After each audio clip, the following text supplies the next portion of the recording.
In PowerPoint, you should know how to create presentation. Okay, how to create presentation means तुमको ये आना चाहिए कि how to first thing you should know how to insert new slides. Okay, how to insert new slides. So simple you can say in मतलब in few sentences you can answer uh, to add a slide. Okay, first we have to go on home tab. Home tab में click on new slide. Okay, so we can add a slide based on any slide layout. बहुत से slide layout present है ना इसमें. ठीक है, simple answer है. The next how to hide and delete a slide that we have already covered. कैसे hide करना है और delete करना है. Just right click on the slide and there is an option to hide and delete. ठीक है, hide भी कर सकते हैं और delete भी कर सकते हैं, right? There is an option, see, hide slide and delete slide. Okay, very simple option it is. Then how to insert image. तो insert image के लिए पता होना चाहिए it is present in which tab. Okay, so to insert image we have to go on, we have to click at insert tab. कहाँ पे click करना है? We have to click at insert tab. The second one. insert tab में pictures. Insert tab में pictures. Okay, so when we will click on pictures, see, so there is two options are there. This device and online pictures. Okay, this device means the pictures which are present on your computer system. Okay, then animation, where animation is present in animation tab. Animation tab में animation section में it is present. Okay, so animation, what is the use of animation? To increase the wow factor. ठीक है, to your presentation animations are used. Okay, ज्यादा attractive बनाने के लिए animations are used. Okay, then how to save and close the presentation. How to save and close the presentation. So to save a presentation, कहाँ पे जाना है हम लोग को? फाइल टैब में जाना है. We have to go on, click at file tab. File tab में सेव एज बटन में, ओके, सेव एज बटन में क्लिक करना है. Then location you have to select where you want to save the file. ठीक है, location select करना है. After selecting the location, see I am taking desktop. After selecting the location, give the file name and click on open button. ठीक है, then how to close the presentation. कैसे close करोगे? File tab में there is an option to close. Okay, so it is closed now. वो वाला file close हो गया. Again I am taking new one. Okay, तो फाइल टैब में both the options are there, how to save the presentation and how to close the presentation. Then slide show. ठीक है, तो slide show के लिए what is slide show? To display a presentation in slide show view. ठीक है, from the first slide क्या करना है हम लोग को? Click at the slide show tab. कहाँ पे क्लिक करना है? Slide show tab. So in slide show tab two options are there, from beginning and from current slide. ठीक है, फ्रॉम बिगिनिंग मीन्स जो स्लाइड हमारा अभी सिलेक्टेड है. Suppose let's take more slide, insert. तो अभी मैं एट प्रेजेंट कौन से स्लाइड पे हूँ? मैं स्लाइड नंबर 2. तो from current slide, from beginning. From current slide means जो स्लाइड पे तुम हो, that is current slide. Okay, from beginning means from starting only, from first slide. The slide show it is present in to display the presentation. Slide show is use. ठीक है, जब हम लोग presentation करने जाते हैं, ठीक है, when we are presenting in front of the audience, the slide show options generally we are using. Okay, that's it. इतना ही है तुम्हारे पावर पॉइंट में. और already I have given you the assignment also. ठीक है, on which topic? effects of overusing a mobile phone, right? So after completing the presentation, you have to upload it on Google Classroom. In Google Classroom, you will find one section is there. Name of that section is upload presentation here. ऐसा लिख के मैंने create की, upload presentation here ऐसा लिखा हुआ है Google classroom में. तो वहां पे जाकर you have to upload the presentation. Okay, now next we will see simple and compound interest calculation. Okay, simple and compound interest calculation in Excel. See, simple interest and compound interest का पहले formula पता होना चाहिए, ठीक है? Formula of simple interest and compound interest.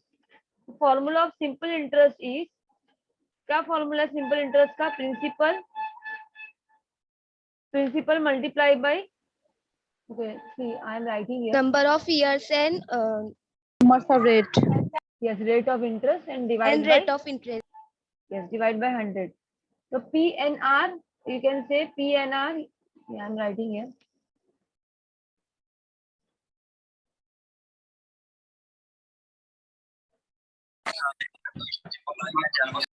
Principal PNR divided by 100. Okay, so this is the formula. तो अभी कैसे करना है यहाँ पे? I am applying this.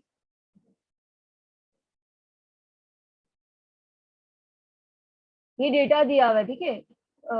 Column name I have given ABCDEF, name the कुछ कंपनी के, फिलिप्स, होंडा, रिचार्ड. अमाउंट दिया हुआ है, amount is principal, right? Amount is principal. Then years दिया है, रेट ऑफ इंटरेस्ट दिया है. ये सिंपल इंटरेस्ट और कंपाउंड इंटरेस्ट के लिए I have taken this columns. Equal P, P means principal amount, ठीक है? Multiply by rate of number of years, ठीक है? Number of years multiply by rate of interest, ठीक है? Then divided by 100. 100 से इसलिए डिवाइड करें क्योंकि मेरा रेट ऑफ इंटरेस्ट परसेंटेज में नहीं है, okay? So I am dividing it by 100. तो ये क्या, सिंपल इंटरेस्ट मिल गया. और रिमेनिंग कॉलम्स कैसे मिलेंगे? Just if you want to fill up the remaining cells, just you have to drag, ठीक है? ये है जो माउस को बस होल्ड करके ड्रैग करना है, तो रिमेनिंग सेल्स के भी वैल्यूज आ जाए सिंपल इंटरेस्ट, ठीक है? सब में ऑटोमेटिकली प्लेस हो जाता है फॉर्मूला, राइट? जस्ट एक कैलकुलेट करना है, बट ड्रैग करना है. और फॉर कंपाउंड इंटरेस्ट का फॉर्मूला है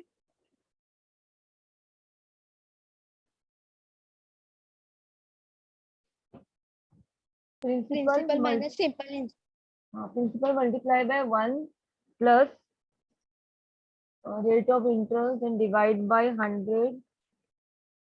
देन पावर में number of years minus principal. This is the formula. See, अभी यहाँ पे जो ये डिवाइड बाय 100 इसलिए कर रहे हैं हम लोग बिकॉज ये जो मेरा डेटा है, रेट ऑफ इंटरेस्ट 7.50, 7.25 और 6.5, ये परसेंटेज में नहीं है, ठीक है?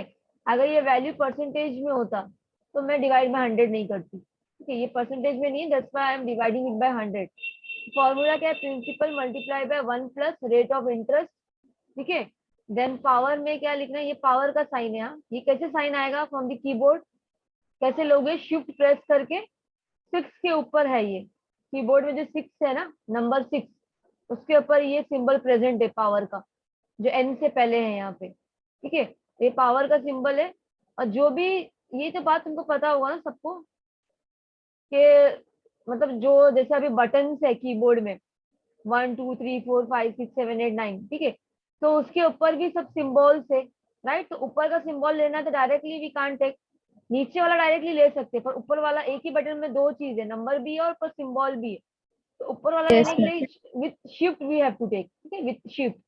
तो शिफ्ट के साथ में 6 प्रेस करना है ये सिंबल लेने के लिए, बिकॉज 6 के ऊपर ये पावर का सिंबल प्रेजेंट है, ठीक है? तो शिफ्ट के साथ you have to press 6 simultaneously. हाँ, तो ये पावर का सिंबल है n माइनस पी. अभी यहाँ पे देखो, apply here, equal, then principal is amount multiply by 1 plus rate of interest divide by 100.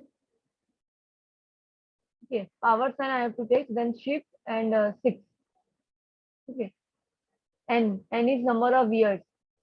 Okay, minus, किससे माइनस करेंगे? प्रिंसिपल से. This is compound interest. So to fill the other cells also, just drag it. Okay, so these two formula you have to remember for simple interest and for compound interest. Simple interest and compound interest. ठीक है? सिर्फ इतना ही करोगे तो क्या मिलेगा तुमको? Amount मिलेगा. अगर यहाँ से यहाँ तक करोगे सिर्फ, तो जस्ट तुमको अमाउंट मिलेगा, ठीक है। और अमाउंट में से जो अमाउंट मिल रहा है उसमें से तुमको क्या माइनस करना है, इतना करोगे सिर्फ अमाउंट मिलेगा, ठीक है। जितना तुमको इंटरेस्ट देना है वो अमाउंट मिलेगा, जितना इंटरेस्ट देना है वो अमाउंट मिलेगा। तो जितना इंटरेस्ट देना है और उसको अमाउंट से माइनस करना पड़ता है for the compound interest. Compound interest के लिए तुमको क्या करना पड़ेगा, लास्ट में प्रिंसिपल से तुम्हारा एग्जैक्ट जो अमाउंट है उससे माइनस करना पड़ेगा, जब जाके you will get the compound interest. ये फॉर्मूला याद कर लो, हाँ, for simple interest and for the compound interest.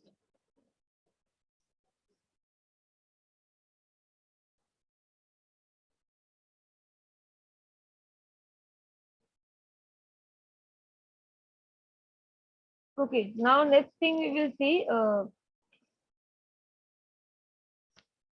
is straight line method and written down value depreciation.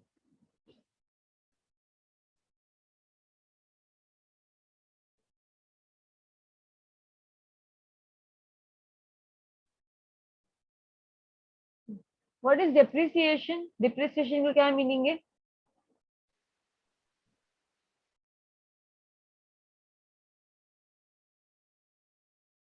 Two types of depreciation we have to see: straight line method and SLM means straight line method. WDV stands for written down value. Written down value depreciation. ठीक है, ये हम लोग excel में we have to see how to calculate SLM and WDV depreciation. Till then अगर तुमको पता है, write in the chat box what is depreciation. तो जब तक till then I am making the database.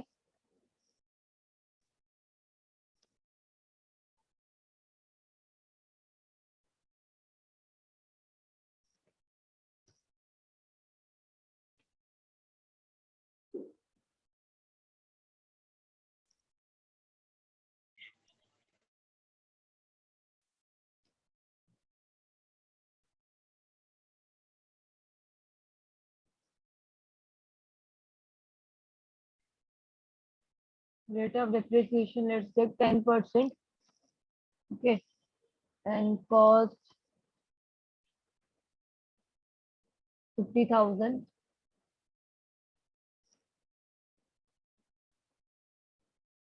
यहाँ पे let's take years.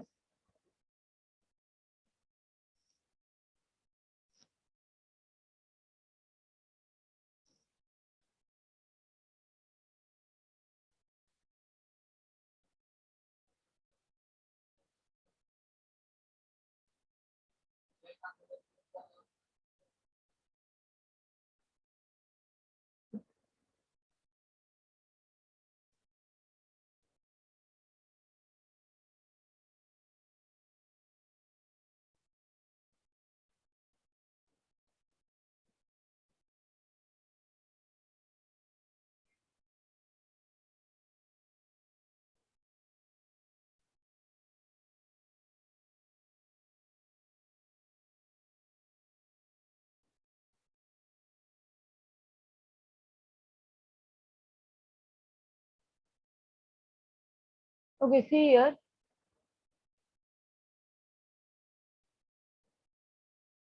ये साइड में चला गया.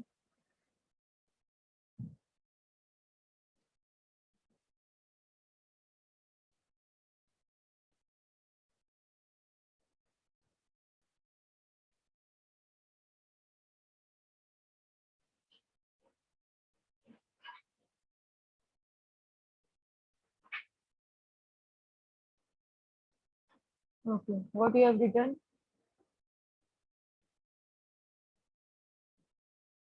Depreciation, reducing value of asset, reduction of certain value of assets over a period of time. Okay. Depreciation represents how much of an asset's value has been used up. Yes, right. Depreciation represents how much of an asset's value has been used up. Yes, perfect answer. Correct. Means you all know what is depreciation. तुम्हारे subject में तो होगा ना, accounts ये सब में है ना ये सब. Deduction of depreciation represent how much of assets value has been used up over a period of time. Yes. तो अभी स्ट्रेट लाइन मेथड में, ठीक है, in straight line method depreciation, ठीक है, how it is calculated. Suppose यहाँ पे दिया है कॉस्ट 50,000 दिया है और रेट ईयर्स दिए है कुछ, ठीक है, ओवर अ टाइम कितना डिप्रिसिएशन हो रहा है 1 2 3 4 5. कॉस्ट दिया है 50,000, rate of depreciation let us consider 10%. ठीक है, so how we can calculate by straight line method. Okay, the straight line method का formula you have to remember. Formula you should know. What is the formula of straight line method? The formula is cost multiplied by rate of depreciation. Straight line method का formula क्या है? Cost multiplied by rate of depreciation. Okay. So what is cost? Here cost is, cost कितना है, equal sign लगा दिए. Cost ये है 50,000 multiply by rate of depreciation. ठीक है, देन एंटर. तो कितना मिला मुझे, 5,000 मिला. ठीक है, देन अभी ये फर्स्ट ईयर का 5,000 हो गया. इतना रेट ऑफ डिप्रिसिएशन मीन अभी मैं क्या करूँ, डिप्रिसिएशन मतलब 5,000 से वो क्या हो रहा है उसका मतलब डिक्रीज होते जा रहा है. ठीक है, वैल्यू 5,000 से डिक्रीज होगा एवरी ईयर. 5 ईयर से कितना हो जाएगा. ओके, यहाँ में मैंने कॉस्ट नहीं दी ना, that's why I am not getting cost. Cell नहीं ले रहा है. ठीक है, लेट इट बी, ये डिलीट कर रही हूँ मैं. ठीक है,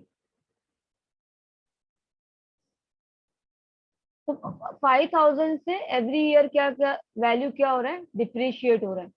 ओके,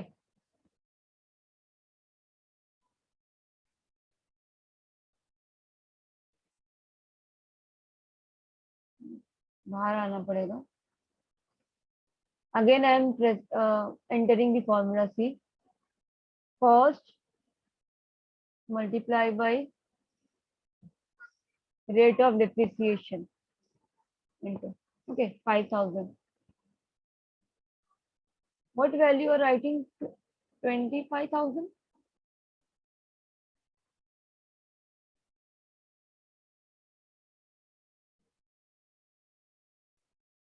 How 25,000?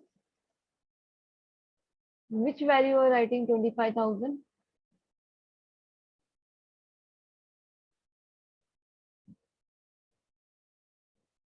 Yes, right, 5,000. हाँ, 5,000.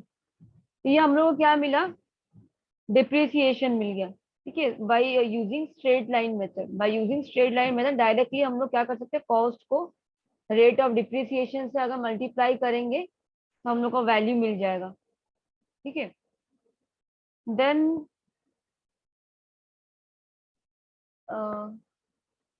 ठीक है, now we will see WDV depreciation.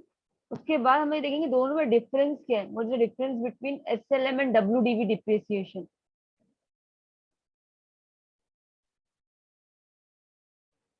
See, first you will see what is the difference between straight line method and written down value method. Okay, then we can calculate. So straight line method में क्या था, depreciation is calculated on the original cost of an asset. Original cost मतलब asset का जो original cost है उस पर depreciation calculate होता है. ठीक है, पर रिटर्न डाउन वैल्यू मेथड में WDV depreciation is calculate on the reducing balance. ठीक है, रिड्यूसिंग बैलेंस पे काउंट होता है depreciation, not on original cost. था that is the book value of an asset.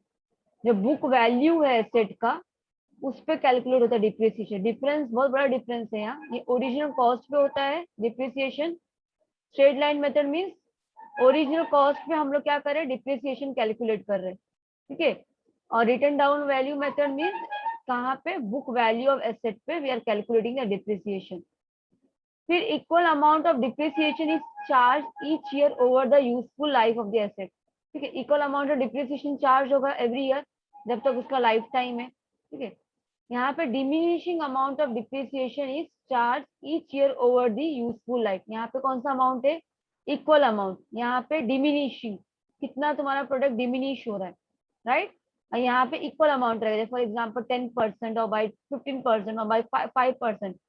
ठीक है, तो हर एक ईयर के लिए इक्वल रहेगा, मगर यहाँ पे कैसा है, इक्वल नहीं है।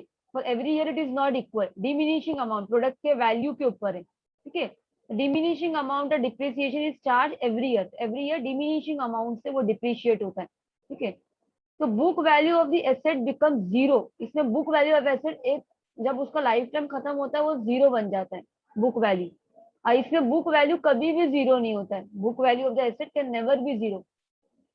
ठीक है, देन अभी देखो यहाँ पे बेस्ट एग्जांपल एकदम दिया हुआ है, इट इज जो स्ट्रेट लाइन मेथड है, it is suitable for the assets such as patents, copyright, land, buildings which have lesser possibility of obsolescence, मतलब ऑब्सोलेट होना, ओल्ड हो जाना। ठीक है, एंड लेसर रिपेयर चार्जेस। अभी ये सब जो है पेटेंट, कॉपीराइट, लैंड, बिल्डिंग, ठीक है, इसमें क्या लेसर पॉसिबिलिटी है। ठीक है, वो ओल्ड होने की लेसर पॉसिबिलिटी है, और रिपेयर के जो चार्जेस है वो भी लेस होते हैं इसमें, रिपेयर के चार्जेस। ठीक है, तो उसमें फॉर दिस एग्जांपल्स जो दिया हुआ है, it is given here, straight line method is use, straight line method.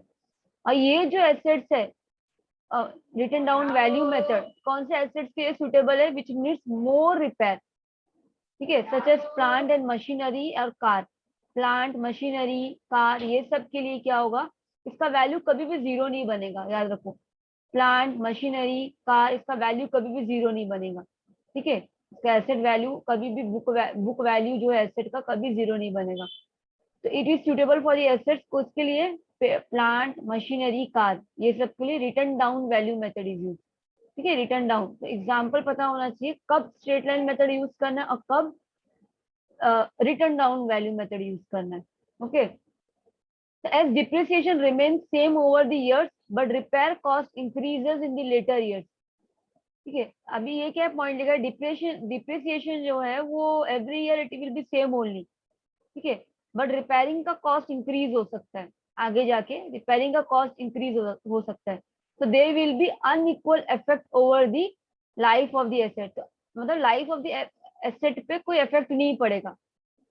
Repair का कॉस्ट भी अगर इंक्रीज हो रहा है बाद में जाके, पर डिप्रिसिएशन तो सेम ही है ना। ठीक है, फॉर एवरी ईयर, तो इसमें कुछ इतना इफेक्ट नहीं पड़ेगा लाइफ टाइम पे। तो एज डिप्रिसिएशन कॉस्ट, इसमें डिप्रिसिएशन का कॉस्ट ज्यादा हाई होता है बिकॉज डिमिनिशिंग अमाउंट लिया जा रहा है। ठीक है, डिमिनिशिंग अमाउंट ऑफ डिप्रिसिएशन, तो का depreciation cost high as compare to this straight line method. ठीक है, रिपेयरिंग लेस है इसमें, repairs are less in the initial year, but later year repair cost increase or depreciation cost decrease, so there will be equal effect over the life of the asset। तो यहाँ पे ये बता रहा है कि कंफ्यूज नहीं होना है, डिप्रिसिएशन कॉस्ट जो है वो हाई है, और रिपेयरिंग का कॉस्ट जो है इनिशियल स्टार्टिंग के इयर्स में रिपेयरिंग का कॉस्ट लेस है। ठीक है, बट आगे जाके जैसे ही जितना उसका लाइफ टाइम बढ़ेगा, ठीक है, उस लेटर इयर्स में रिपेयरिंग का कॉस्ट इंक्रीज हो जाएगा। ठीक है, और डिप्रिसिएशन का कॉस्ट डिक्रीज हो जाएगा। तो बैलेंस हो रहा है ना, समझ रहे, सेंटेंस तुम खुद रीड करो, बैलेंस हो रहा है। ठीक है, दोनों साइड से, तो इक्वल इफेक्ट होगा over the life of the asset. मतलब इंस्टेड, मतलब डिप्रिसिएशन कॉस्ट हाई होने के बाद भी आगे जाके वो बैलेंस हो जा रहा है, बिकॉज इनिशियल डे, मतलब इनिशियल डेज में और इनिशियल ईयर्स में रिपेयरिंग का कॉस्ट लेस हो रहा है। इंस्टेड ऑफ, मतलब डिप्रिसिएशन कॉस्ट हाई है तो इनिशियली डेज में जो है रिपेयरिंग का कॉस्ट लेस है।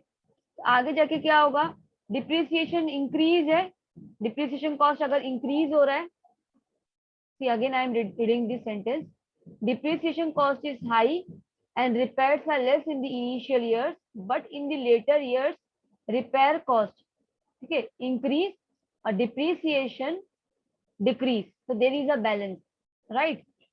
So it is not recognized under the income tax act जो है, इसके अंडर स्ट्रेट लाइन मेथड एक रिकॉग्नाइज्ड वे नहीं है। ठीक है, और ये रिकॉग्नाइज्ड वे है, it is recognized under the income tax act के अंदर, ये this method is use, written down value method. ठीक है, तो स्ट्रेट लाइन मेथड क्या है, ओरिजिनल कॉस्ट पे, याद रखो, original cost of an asset पे कैलकुलेट होता है डिप्रिसिएशन, और ये book value of an asset पे depreciation is calculated. Difference clear है क्या? Then we can see written down value method का फॉर्मूला क्या है।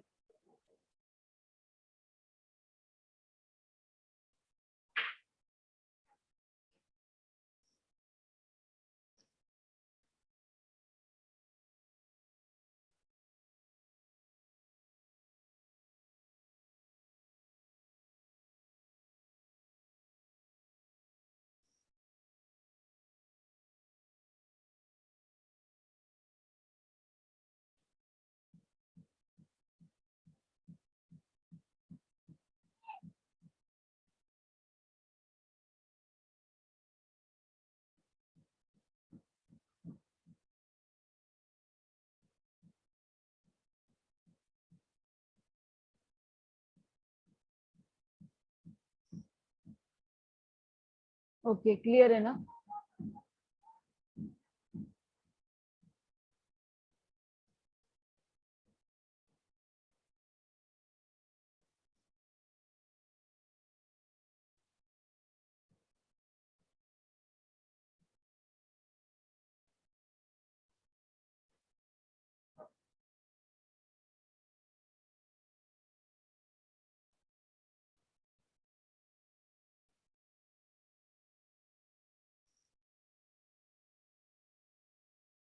See, there is a technique how we can insert the other cells also. यहाँ पे कुछ provide करना है, that I will let you know in the next lecture. अभी इसको इतना ही रहने देते.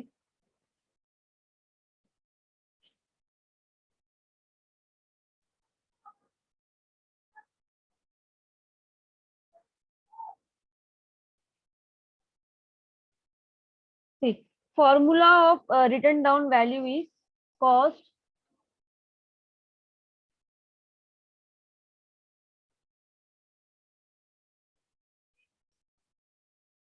minus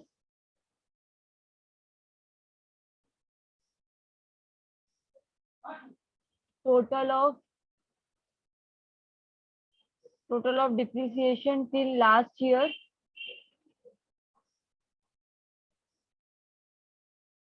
multiply by rate of interest. ये फॉर्मूला है, cost minus total of depreciation till last year multiply by rate.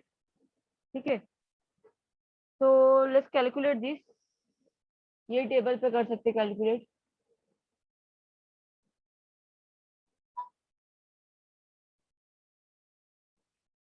WDV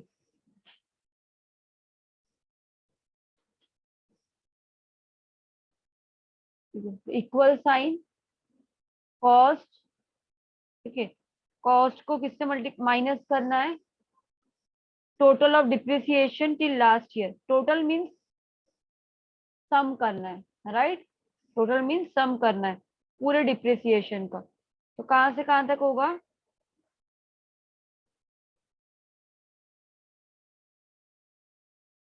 ठीक है, total of depreciation till last year. कितना डिप्रिसिएशन हुआ लास्ट ईयर तक? How we can calculate it?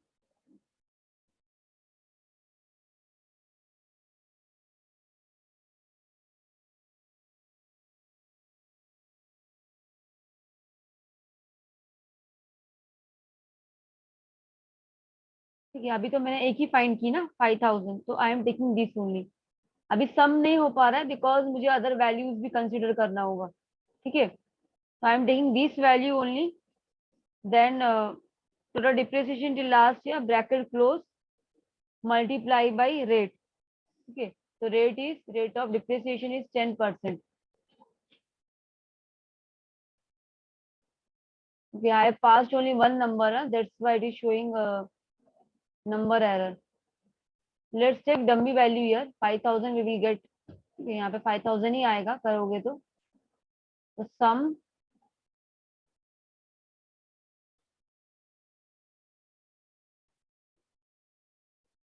Value error.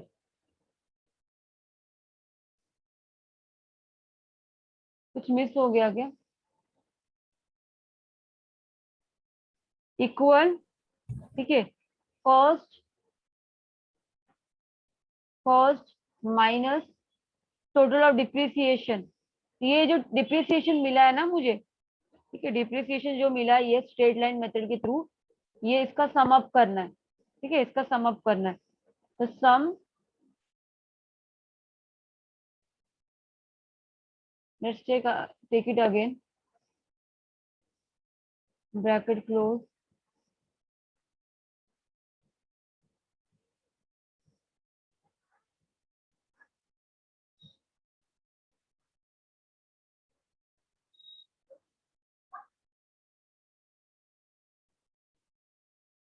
एक और bracket close हो जाएगा multiply by rate of depreciation that is 4000. देखो ब्रैकेट मिसिंग था, that's why we were not getting the value. तो ये हो गया रेट ऑफ डिप्रिसिएशन. अगर मैं ड्रैग करूंगी तो I will not gate, I think नहीं मिलेगा। हाँ, तो इसके लिए this method I will let you know in the next lecture. बाकी का सेल्स कैसे फील करना है, बस जस्ट अभी ये याद रखो, स्ट्रेट लाइन मेथड का क्या फॉर्मूला है, cost multiply by rate of depreciation, और रिटर्न डाउन वैल्यू का cost minus total of depreciation till last year. ठीक है, लास्ट ईयर तक कितना, मतलब जितने भी ईयर्स है, मतलब कितना डिप्रिसिएशन हुआ उसका टोटल। तो हम लोग ने एक ही का कैलकुलेट किया ना, ये तो मैंने अपने मतलब खुद से आया वेंटेड मैन्युअली, तो उसका सम करना है, देन उसके multiply by rate of interest, तो हम लोग को मिल जाएगा रिटर्न डाउन वैल्यू। ठीक है, रिटर्न डाउन वैल्यू का मिल जाएगा आंसर।